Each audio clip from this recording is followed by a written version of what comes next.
உடல் ஆரோக்கியம் மனித வாழ்வின் மிகப்பெரிய செல்வமாகும்.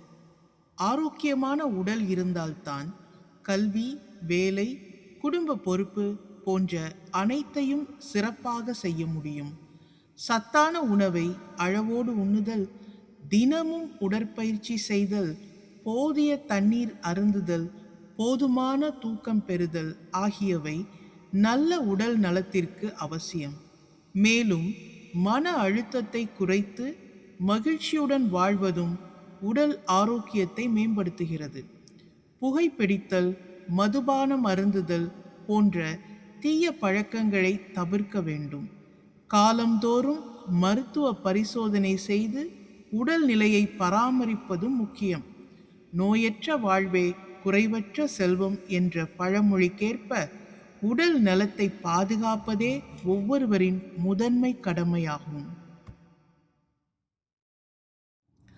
தலைமை பண்பு என்பது பிறரை வழிநடத்தும் திறனும் பொறுப்புணர்வும் முன்மாதிரியாக வாழும் மனப்பான்மையும் ஆகும்.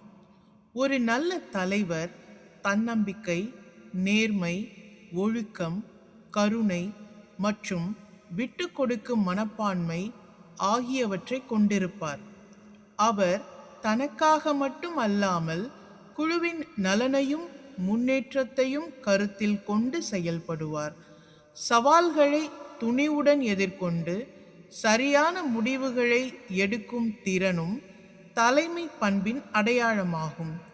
மேலும் பிறரின் கருத்துக்களை கவனமாக கேட்டு அனைவரையும் ஊக்குவித்து ஒற்றுமையுடன் செயல்படச் செய்வதும் சிறந்த தலைவரின் பண்பாகும்.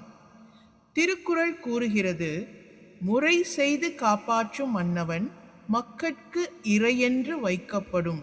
இந்த குறள் நீதியுடனும் பொறுப்புடனும் மக்களை வழிநடத்தும் தலைவரே உண்மையான தலைவர் என்பதை உணர்த்துகிறது. எனவே தலைமை பண்பை வளர்த்து கொள்வது தனி நபரின் முன்னேற்றத்திற்கும் சமூகத்தின் வளர்ச்சிக்கும் நாட்டின் வளத்திற்கும் இன்றியமையாததாகும். வாசித்தல் என்பது மனிதனின் அறிவையும் சிந்தனையையும் வளப்படுத்தும் சிறந்த பழக்கமாகும். நல்ல நூல்களை வாசிப்பதன் மூலம் புதிய கருத்துக்கள், அனுபவங்கள் மற்றும் வாழ்க்கை நெறிகளை அறிந்து கொள்ள முடியும். வாசிக்கும் பழக்கம் மொழி திறனை மேம்படுத்துவதோடு சொற்களஞ்சியத்தையும் சிந்தனை ஆற்றலையும் வளர்க்கிறது.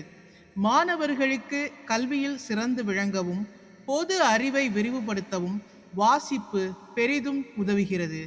மேலும் வாசித்தல் கற்பனை திறன், படைப்பாற்றல், பகுத்தறியும் திறன் மற்றும் தன்னம்பிக்கை ஆகியவற்றை வளர்க்கிறது. ஓய்வு நேரத்தை பயனுள்ள முறையில் செலவிடுவதற்கும் மன அழுத்தத்தை குறைப்பதற்கும் வாசிப்பு ஒரு சிறந்த வழியாகும். கற்க கசடர கற்பவை கற்றபின் நிற்க அதற்கு தக என்று திருக்குறள் கூறுகிறது. இந்த குறள் கற்றதை ஆழமாக அறிந்து அதன்படி வாழ வேண்டும் என்பதை வலியுறுத்துகிறது. எனவே தினமும் வாசிக்கும் பழக்கத்தை வளர்த்து கொள்வது நல்லவற்றை கற்பதற்கும் தனி மனித முன்னேற்றத்திற்கும் சமூகத்தின் அறிவு வளர்ச்சிக்கும் நாட்டின் முன்னேற்றத்திற்கும் உறுதியான அடித்தளமாக அமைகிறது.